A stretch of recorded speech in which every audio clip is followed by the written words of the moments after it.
강건케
이제 성경 말씀을 봉독하겠습니다.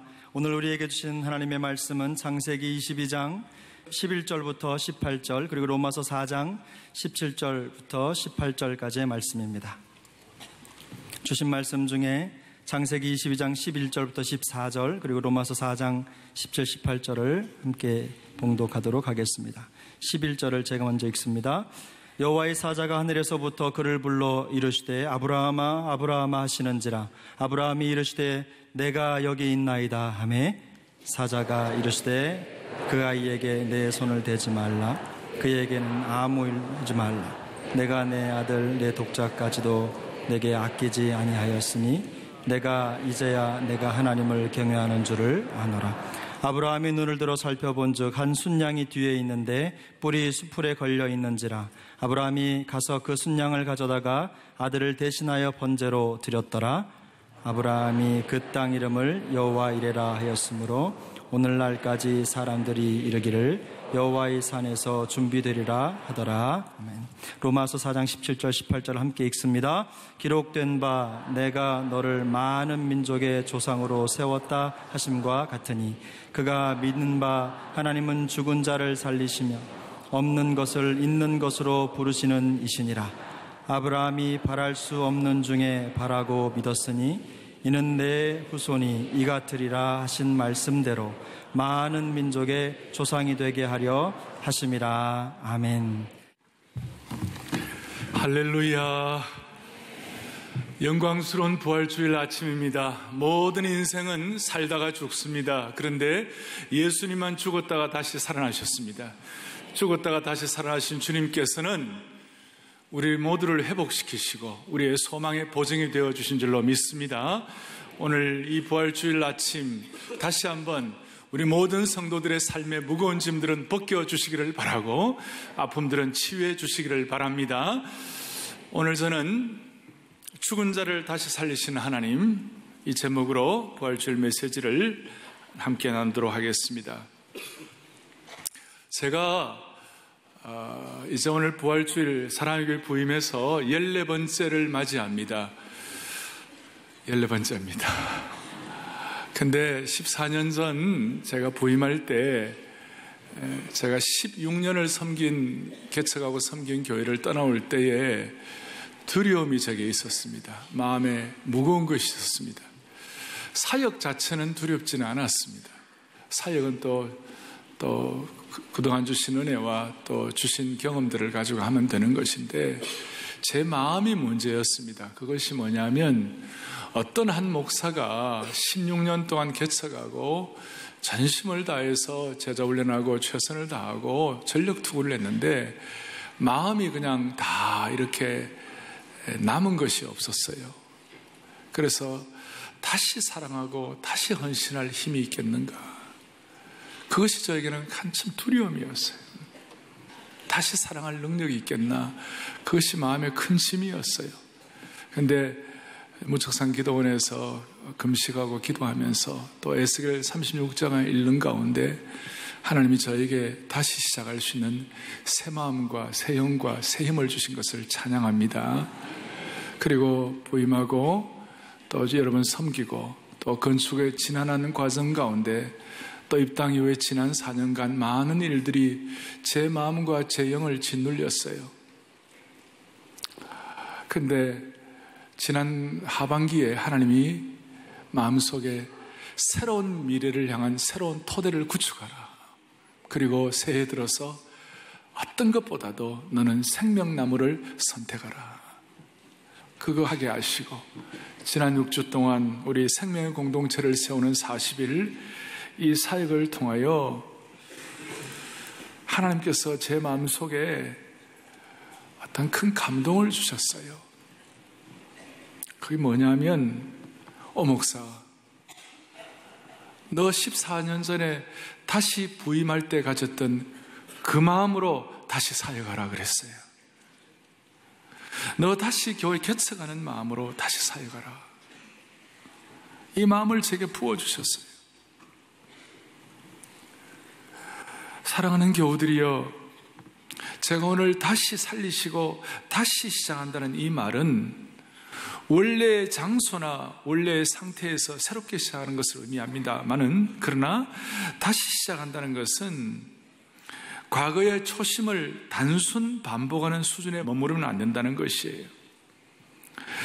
다시가 제대로 의미를 갖기 위해서는 지난 세월을 지나면서 우리 자신도 모르게 덕지덕지 붙어있는 오염된 것들을 털어내버려야 하는 것이에요.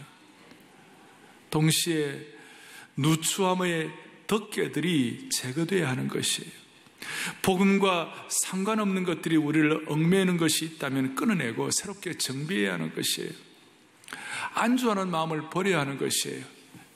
다시에 대해서 한번 보겠습니다. 다시 시작한다는 것은 원래의 장소나 원래의 상태에서 새롭게 시작하는 것이다.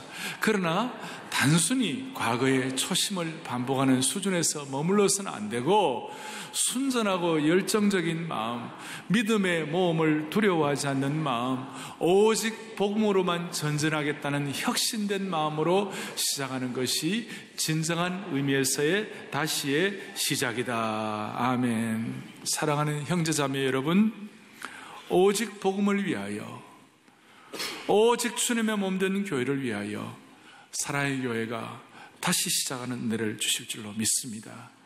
시편 85편 6절, 제가 다시 시작하는 은혜를 생각할 때마다 말씀으로 기도하는 내용들이에요. 보시겠습니다. 시편 85편 6절을 보겠습니다.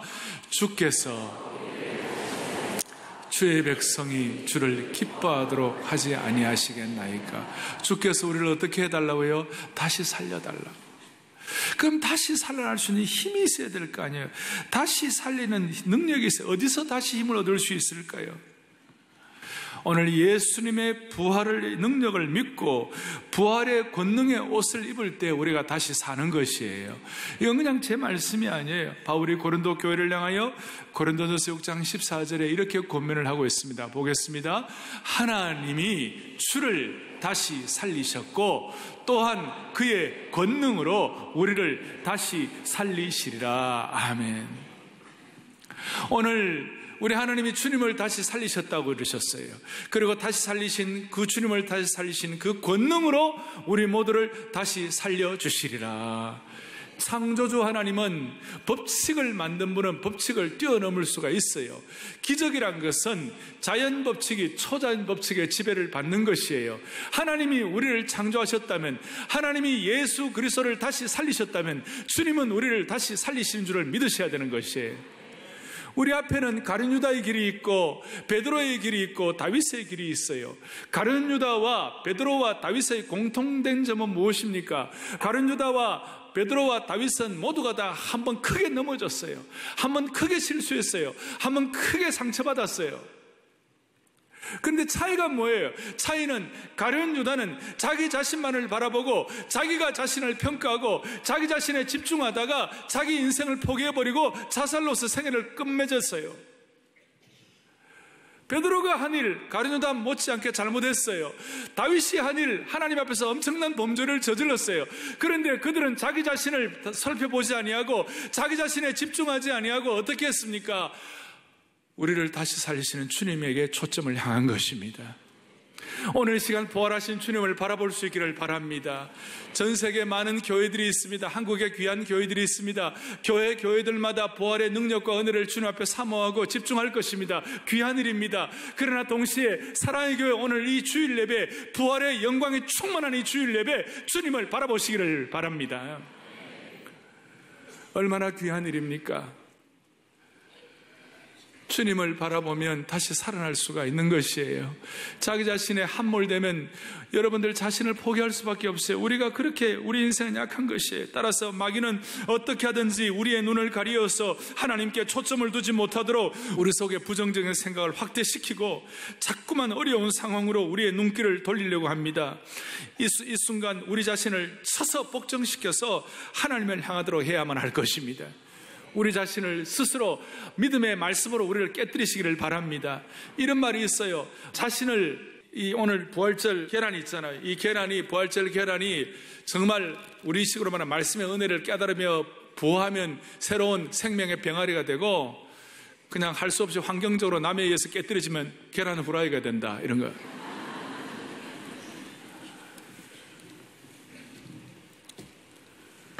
늘 저는 신앙은 다시 시작할 수 있다는 것을 저는 집중합니다. 이 세상 사람들은 10번 잘하다가도 한 번 잘못하면 사람 죽이려고 하고 망하는 것입니다. 그러나 하나님의 나라, 하나님은 100번 잘못하다가도 이 시간 다시 시작하게 하시는 주님을 바라보고 초점 회복하면 하나님은 다시 시작하는 은혜를 베풀어 주시는 것이에요. 오늘 이 귀한 부활 주일날 그동안 우리 교회 예배를 드리지 못한 분들, 사정상 함께 예배 드리지 못한 분들, 또 교회에 다시 돌아온 분들을 향하여 말씀을 드리고 싶어요. 죽은 자를 다시 살리시는 하나님, 없는 것을 있게 하시는 하나님, 오늘 로마서 4장에 있는 말씀처럼 아브라함이 믿은 하나님은 죽은 자를 다시 살리시고 없는 것을 있게 하시는 하나님이시니라. 죽은 과거의 이력도 정리하게 하여 주시옵시고 새로운 하나님의 나라의 역사를 쓰게 하시는 주님이심을 믿고 찬양하는 것이에요. 오늘 여러분들은 아브라함에 대한 내용을 앞에 놓고 모리아 산상에서 이삭을 제물로 드리려고 하다가 하나님께서 이삭 대신에 숫양을 준비해 놓으시고 그것 때문에 너무 감사해서 아브라함은 죽을 고뇌와 번뇌 가운데서 탈출하여 하나님을 찬양하며 여호와 이레 대신 하나님 앞에 기쁨과 감사의 제단을 쌓은 것을 기억하는 것이에요. 그런데 오늘 먼저 우리가 중요하게 생각할 거 하나 있어요. 여러분, 오늘 이 주일 예배, 오늘 이 부활 주일 예배, 여러분들이 받는 은혜가 여러분 개인으로만 끝난다고 생각하면 결코 안 되는 것이에요. 하나님의 일은, 하나님의 은혜는 내 개인으로 끝나지 아니하고 이 하나님 나라 전체의 역사와 연결되도록 만들어주시는 것이에요. 다시요, 은혜 한 사람이 받는 것은 한 사람의 은혜로 끝나는 것이 아니라 하나님 나라의 역사 전체와 연결되는 것이에요. 오늘 하나님께서 아브라함의 이 순종을 통하여 이삭을 제물로 바치겠다고 결단하고 순종하는 그 모든 과정들을 통해 아브라함 한 사람의 역사라면 끝나지 않게 하시고 하나님께서 이 일을 통하여 그동안 창세기 3장 이후에 모든 인류의 불순종의 역사를 이 아브라함의 순종을 통하여 하나님 나라 전체에 영향을 끼칠 수 있도록 만들어주셨어요. 모리아산이 단순한 모리아산으로 끝나지 아니하고 그 모리아산에 예루살렘 성전을 짓게 하여 주시옵시고 동시에 모리아산 근처에 나중에 우주적 성전 되시는 예수 그리스도께서 십자가에 달려 돌아가심으로 말미암아 단순히 아브라함 한 사람의 순종으로 끝나지 아니하고 인류의 역사를 바꾸는 그런 하나님의 일을 감당하게 만들어 주신 것이에요. 사랑하는 교우들이여, 오늘 이 주일 예배 우리가 단순히 주일 예배 드리는 것으로 끝나지 말게 하여 주시옵시고 개인의 신앙의 역사가 하나님 나라 역사 전체와 접목되는 줄로 믿습니다 하는 마음. 그래서 가끔 우리는 모든 것이 연기되어 가는 것 같고 하나님의 응답이 이렇게 이루어지지 않는 것 같지만 하나님의 나라의 역사는 연기되는 것이 아니라 하나님의 나라의 역사는 릴레이로 계승되는 것이에요. 딜레이 되는 것이 아니라 릴레이로 계승되는 것이에요. 무슨 말인고 하니, 보스턴에 어느 날 에드워드 킴볼이라는 주일학교 교사가 있었어요. 그런데 그 교사의 눈에 밟히는 사람이 하나 있었어요. 사정상 환경이 어려워 주일학교를 나오지 못하는 D.L. 무디라는 사람이 구두수 성공이 있었어요. 그 눈에 밟혀서 어느 날 그를 찾아가서 복음을 전했어요. 생명의 복음을 전했어요. 그런데 단순히 에드워드 킴볼과 D.L. 무디라는 관계로 끝나지 않았어요. 그 에드워드 킴볼에 의하여 복음을 들었던 D.L. 무디가 나중에 여러분 그 당시에 전 세계 1억 명이 생명의 복음을 듣도록 역사하는 하나님의 신실한 도구가 되었어요. 그런데 D.L. 무디가 복음을 전하는 가운데 D.L. 무디의 생명 말씀을 들었던 사람 가운데 F.B. 마이어라는 사람, 놀라운 신학자가 생겼어요. 그 F.B. 마이어를 통하여 챗맨이라는 챗맨이라는 분이 스포츠 선교를 하게 하시고 거기에 운동자라는 빌리 선데이라는 사람이 있었는데 그 빌리 선데이라는 사람이 은혜를 받고 그 하나님의 사명을 감당하고 전도자가 됐어요. 그 빌리 선데이가 전하는 복음 앞에 누가 끼워졌는가? 이름이 비슷한 빌리 그레함 목사님이 끼워졌어요. 그리고 그 빌리 그레함 목사님이 끼워지고 난 다음에 그 빌리 그레함 목사님이 전 세계 다니며 수많은 사람들의 복음을 전하였고, 과거에 우리 73년, 74년도에 대한민국에 오셔가지고 엑스플로 대회 그리고 또 빌리 그레함 전도대회를 통하여 수많은 분들이 영향을 받고 우리나라에 10,000명, 20,000명, 30,000명 젊은이들이 그 전도 집회에 참석해갖고 나중에 하나님 나라의 선교사로 헌신하겠다는 수많은 무들이 일어났고, 오늘 이 가운데도 그렇게 헌신하고 그렇게 결단한 선교사람들 가운데 이 예배에 참석한 분들이 계실 거예요. 사랑하는 교우들이여, 다시 얘기합니다. 우리 한 사람의 순종은, 우리 한 사람의 은혜는, 우리 한 사람이 다시 살아나는 것은 우리 한 사람으로 끝나지 아니하고 하나님 나라 역사 전체에 접목되는 줄로 믿으시기 바랍니다. 본문을 조금 더 구체적으로 살피겠습니다. 오늘 22장 본문 2절에 보니까 무슨 일이 일어납니까? 어느 날 아브라함에게 하나님이 명령을 하세요. 뭐라고 명령을 하시는가? 2절에 여호와께서 이르시되 너 아들, 너 사랑하는 독자 이삭을 데리고 모리아 땅으로 가라. 내가 너에게 일러준 한 산, 모리아 산, 거기서 그를 번제로 드리라 그랬어요. 이거 청천벽력 같은 말씀이에요.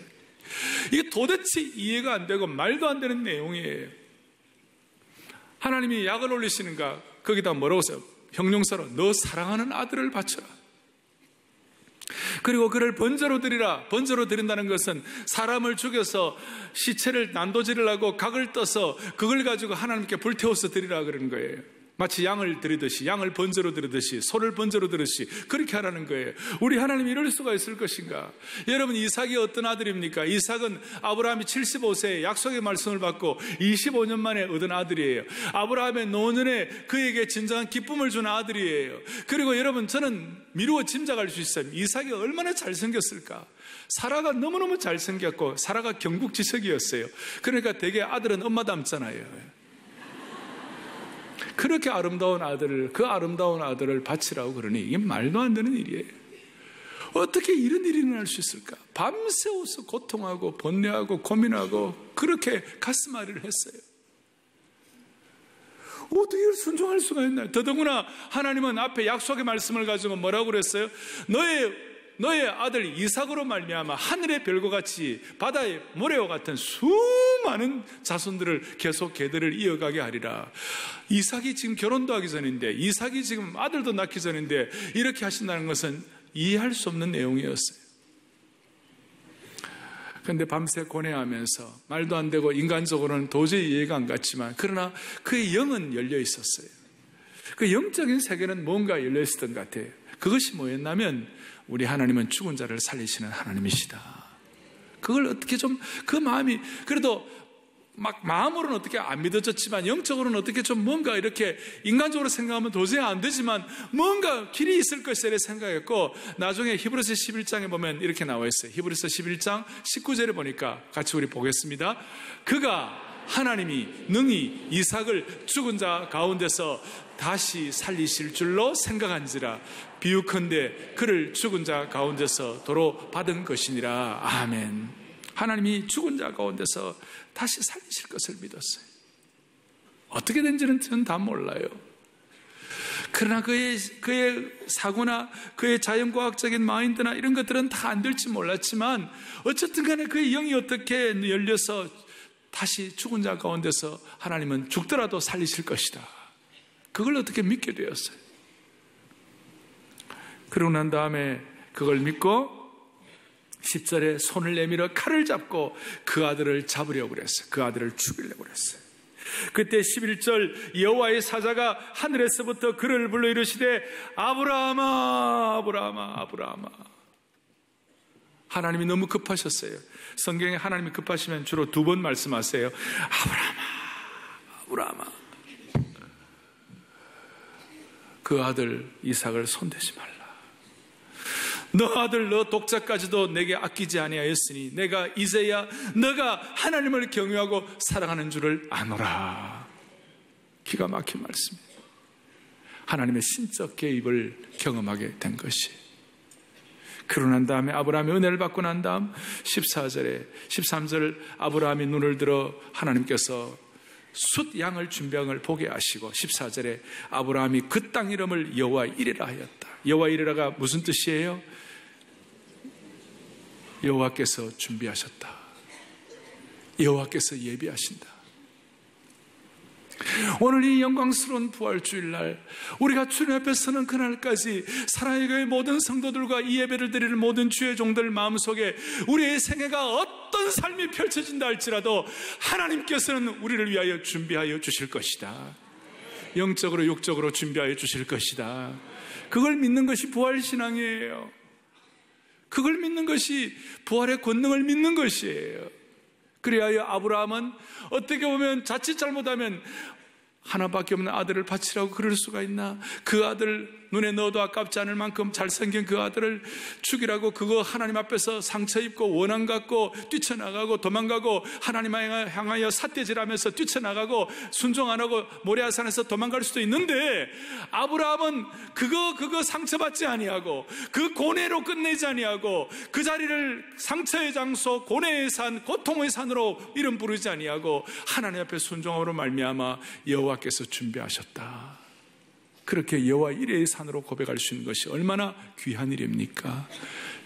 사랑하는 주님께서 오늘 이 예배에 참석한 모든 성도들, 매일매일 어떨 때는 삶의 고통의 현장 가운데서 주여 이 자리가 여호와 이레의 산인 줄로 믿습니다. 오늘 이 자녀들과의 관계에 있어서 이 자리가 여호와의 이레의 산인 줄로 믿습니다. 고통의 산, 상처의 산이 아니라 여호와의 이레의 산이 되게 하신 주님을 찬양합니다.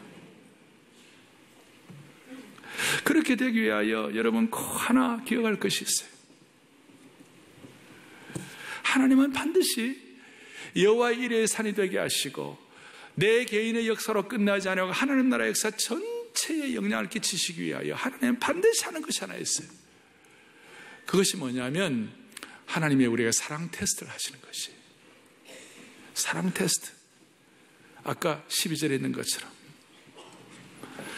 내가 이제야 너가 하나님을 경외하는 줄을 아노라. 너 사랑하는 독자보다도 나를 더 경외하는 줄을 아노라. 사랑 테스트예요. 하나님은 우리에게 물질 테스트도 하시고 소유 테스트도 하세요.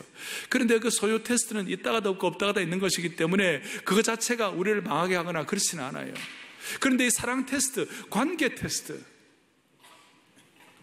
이 사랑 테스트와 관계 테스트를 하실 때는 하나님 앞에서 우리 삶이 남은 여생 살아가기 위하여 하나님을 사랑하는 것이 우리의 삶의 우선순위가 되지 않으면 나머지 남편 사랑, 아내 사랑, 자식 사랑, 부모 사랑이 그게 다 흔들흔들하고 오래가지 못하고 터가 흔들리기 때문에 하나님은 우리를 진짜 사랑하는 마음으로 하나님을 정말 사랑하는 것이 우선순위가 되도록 우리에게 관계 테스트, 사랑 테스트를 지독하게 하시는 것이, 지독하게 하시는 것이. 여러분, 부부간에 정말 사랑하고 서로 당신 없으면 나는 죽어, 당신 없으면 나는 하루도 살 수 없어, 이렇게 서로 고백하는 그런 부부 사이라 할지라도 자존심 좀 건드리고 뭐 저가땡 얘기 나오고 시가땡 얘기 나오고 난리 나고 그러면 하루아침에 그냥 뭐 서로 쌀쌀하게 짝이 없는 그런 부부들이 얼마나 많아요. 금슬이 좋다고 하는 부부들도 그게 얼마나 갈지 우리가 다 어느 정도 미루어 짐작이 되는 거예요. 그런데 포인트는 이거예요. 하나님을 정말 사랑하는 것이 우선순위가 확인되면, 그 사랑 테스트에서 확인되면 끝까지 아내를 사랑하고 끝까지 남편을 사랑할 수 있는 축복을 하나님 허락해 주시는 것이에요. 우리 자녀들이 부모 사랑하는 것도 좋지만 하나님 진짜 사랑하는 거, 그 사랑의 세례를 받으면 부모를 끝까지 사랑하는 능력을 받게 되시는 거예요. 그래서 하나님은 우리에게 너의 사랑이 참 사랑이요, 너의 사랑이 순전한 사랑이요, 너의 사랑이 복음적 사랑이 되기 위하여. 저는 교회를 다시 부임하는 마음으로, 다시 개척하는 마음으로 교회를 섬겨야 되겠다는 그런 마음을 주시면서 제 마음에 불처럼 끓어오르는 기도의 제목이 뭐냐? 하나님 앞에서 주여, 이제 남은 사역 성경에서 말하는 성경적 목회 그대로 하게 해 주시옵소서. 성경적 사역 그대로 하게 하여 주십시오. 그럴 때 주님 오늘 얘기해, 너 진짜 나 사랑하냐? 너 정말 내 사랑과 하나님과 나와의 관계, 사랑의 테스트에서 너 정말 합격할 수 있니? 그거 자꾸 테스트하시고 그거 우리 교우들에게 점검해 보라는 것이에요. 오늘 이 우리를 다시 살리시는 주님을 향하여 우리의 사랑이 참 사랑이고 진짜 제뉴인하고 순전하고 복음적인 것임을 다시 한번 확인하는 이 영광스러운 주일 되기를 바랍니다. 그런데 주님은 우리를 다시 살리기 위하여 꼭 테스트 하시는데, 관계 테스트 하시는데, 그 테스트는 어떨 때는 너무나 엄중하고 혹독할 때가 있어요. 엄혹할 때가 있어요. 어떨 때는 완전히 코너로 모시는 거예요. 오늘 아브라함은 정말 그 나이든 아브라함이 머리를 쥐어 뜯을 정도로 그렇게 고통스러운 밤을 지새게 하셨어요. 어떻게 이렇게 말도 안 되는 명령을 하실까? 어떻게 말도 안 되는 이 사랑하는 이삭을 각을 떠서 바치라고 하실까? 이거 도대체 이해가 안 되는데 이거 어떻게 하면 좋아? 그래서 하나님은 완전한 콘으로 모으세요. 이걸 제가 이렇게 말했어요. 하나님은 하나님과의 사랑의 테스트를 위하여 하나님은 우리에게 어떻게 하시냐? 인생의 영적인 사랑의 번지 점프를 하게 하시는 것이, 번지 점프하게 하시는 것이. 성경은 곳곳마다 하나님이 사랑 테스트할 때마다 이스라엘 민족이 하나님 사랑하냐? 그런 민족 전체를 하나님이 번지 점프하게 하시는 거예요. 홍해 앞에 선 이스라엘 백성들을 생각해 보세요. 앞에는 시퍼런 홍해의 물이에요. 다 수장될 수밖에 없어요. 뒤에서는 애굽의 군마들이, 애굽의 병거들이, 애굽의 군사들이 칼과 창을 들고 죽이려고 쫓아오고 있어요. 어떻게 백석간도에 서서 어떻게 할 수가 없어요. 이스라엘 민족 전체를 번지점프하게 하시는 거예요. 홍해에 뛰어들게 하시는 것이에요. 홍해에 발을 딛게 하실 때 홍해가 갈라지게 하시는 것이에요. 민족이 주님 신뢰하느냐, 그거 보여주게 하시는 거예요. 지난주에 제가 다니엘 말씀드렸잖아요. 다니엘 결국 하나님 사랑 이거 테스트하기 위하여, 하나님과의 관계 테스트하기 위하여 결국 어떻게 하시는 거예요? 하나님께서 다니엘을 사자굴 속에 던짐받게 하시잖아요. 다니엘 스스로 자기가 사자굴 속에 뛰어든 건 아니겠죠. 사람들이 다니엘을 묶어가지고 사자굴 속에 던져버렸겠죠. 우리는 가끔 우리의 삶이 사자굴 속에 던짐받는 것 같은 그런 번지점프 할 때가 있어요. 사랑하는 교우들이여, 주님의 사랑 테스트로 번지점프하게 하실 때 승리할 수 있는 저와 온 교우들이 되기를 바랍니다. 그동안 개인적으로 공동체적으로 이제 많은 일들이 일어났지만 우리 하나님께서 은혜 주셔서 이제는 오늘 정리하고 다시 부활의 능력과 함께 비상을 하는 주님의 음성을 우리 온 교회가 듣기를 바랍니다. 오늘부로 과거는 주님 앞에 다 흘려보내고 이제 부활하신 주님과 함께 새로운 사역에 매진하는 주의 권속들 되기를 원하는 것입니다. 우리 민족도 마찬가지입니다. 하나님은 우리 민족을 얼마나 번지점프 시키는지 몰라요. 1910년도에 일제 36년에 일본의 치하에 들어갈 때 우리 민족적으로 번지점프 하도록 던져버리셨어요. 1945년도 해방되더라도 좌우간에 우리 서로 이 이념 진영 논리로 그렇게 갈등하고 서로 결국 1950년도 우리 북한이 남한을 침략 6.25 전쟁 때문에 온 민족이 동종 상잔의 비극으로 번지점프하게 하셨어요. 지나간 시기마다 우리나라의 굴절의 역사를 가운데 얼마나 번지점프하게 하실지 몰라요. 그러나 하나님은 그때마다 하나님은 사랑하는 것 테스트하게 하시고 하나님은 영적으로 준비시켜 주셨어요.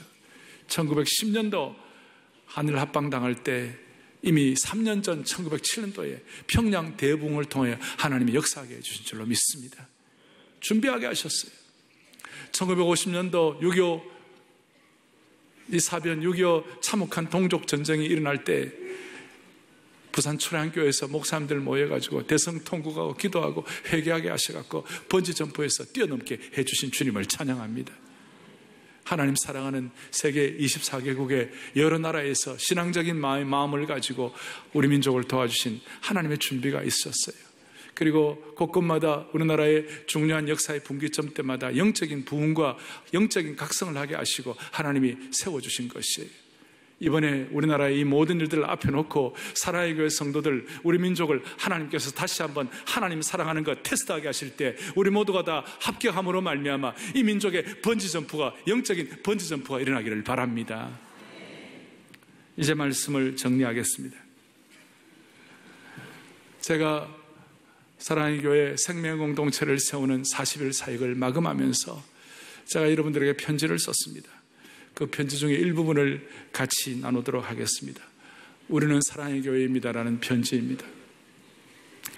우리는 사랑의 교회입니다. 지난 6주는 위로의 시간이었습니다. 매주 우리는 사랑의 교회입니다를 고백할 때 교우들의 얼굴에 깃든 잔잔한 떨림과 성도들의 위로를 보았습니다. 지난 6주는 회복의 시간이었습니다.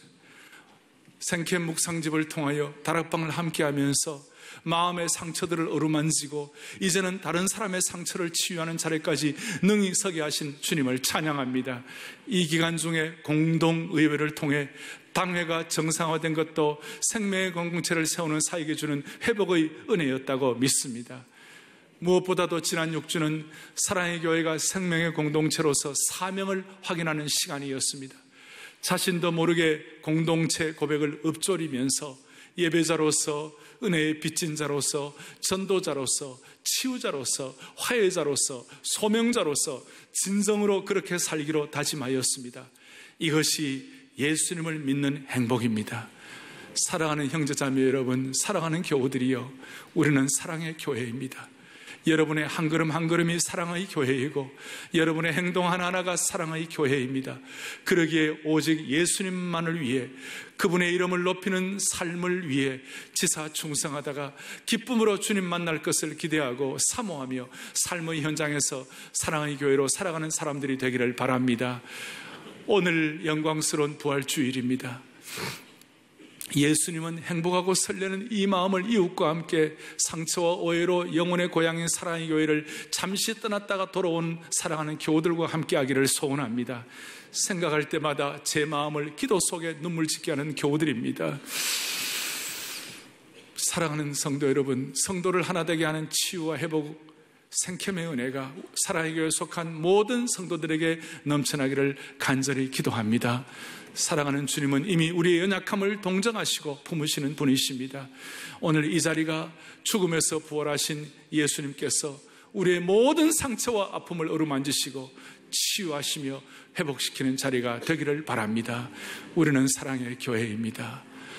담임 목회자로서 주님의 몸된 교회를 위해, 사랑하는 교우들을 위해, 그리고 피 흘림이 없는 복음적 평화통일을 위해 몸과 마음을 다할 것입니다. 부임하는 마음으로 섬기게 될 것입니다. 우리는 영가족, 영원한 가족입니다. 여러분 모두를 주님 안에서 사랑합니다. 아멘. 기도하시겠습니다. 살아계신 하나님 아버지, 부활의 첫 열매가 되셔서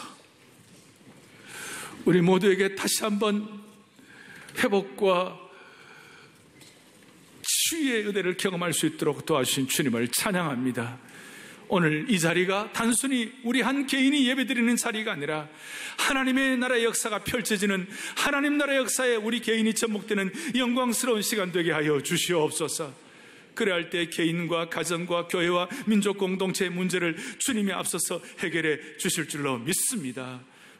부활의 주인 되시는 우리 주 예수 그리스도를 받들어 간절히 기도 올리옵나이다. 아멘.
이제 우리 찬송 한 장 부활절 감사하는 한 장 더 할 터인데, 지난 가을 사역 동안 우리 교회는 송축의 내 영혼으로 우리의 영혼이 소생되고 주님 우리 공동체를 새롭게 해주셨습니다.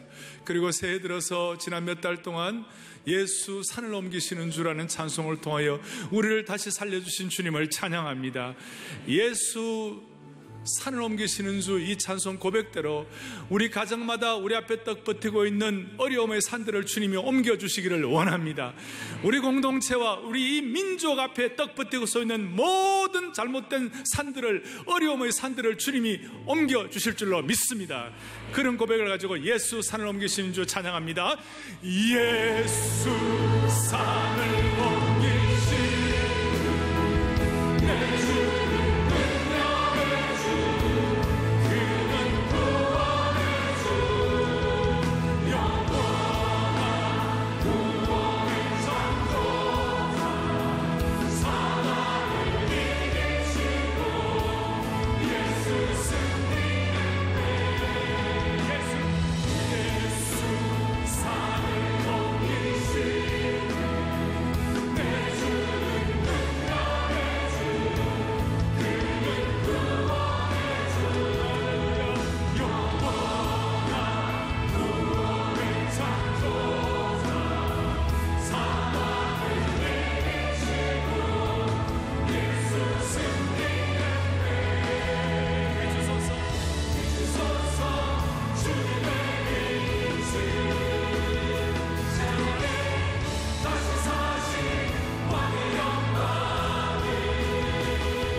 (2017) 생명의 공동체를 세우는 40일 6주차는 사회적 책임을 다하는 소명자라는 주제로 진행됐습니다. 세상을 변화시키는 소명자라는 말씀을 전한 오정현 담임 목사는 현실에서 도피하지 않고 하나님의 법칙을 따라 살며 세상을 변화시키는 삶을 살아야 한다고 강조했습니다.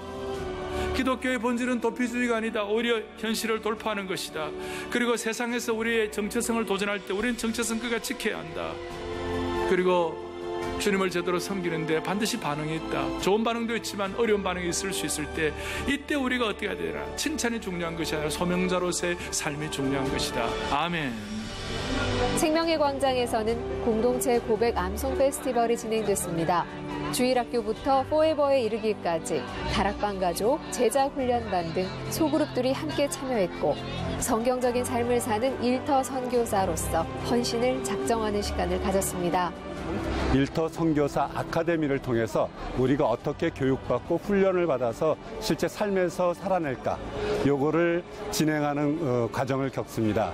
등록은 다음 주서부터 시작해서 앞으로 3주 동안 계속해서 받을 예정입니다. 정말 많은 성도님들이 일터 선교사로 헌신을 해주셨는데요. 우리가 부르심을 받은 곳이 바로 처한 환경입니다.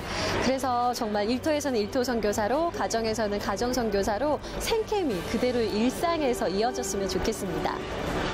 지난 15일에는 생명의 공동체를 세우는 40일의 6번째 다락방을 위한 연합 순장반이 진행됐습니다. 오정현 담임 목사는 사회적 책임을 다하는 소명자라는 주제로 다락방을 인도하는 순장들에게 지침을 전하며 일터 선교사로서의 사명에 대해 강조했습니다.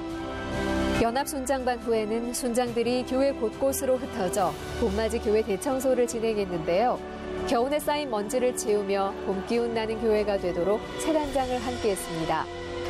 2017 생명의 공동체를 세우는 40일, 사랑의 교회 온 성도가 위로받고 회복되며 사명을 확인한 시간이었습니다. 공동체 고백으로 다짐한 것처럼 예배자로서 은혜에 빚진 훈련자, 전도자, 치유자, 화해자, 그리고 소명자로서 살아가기를 소망합니다.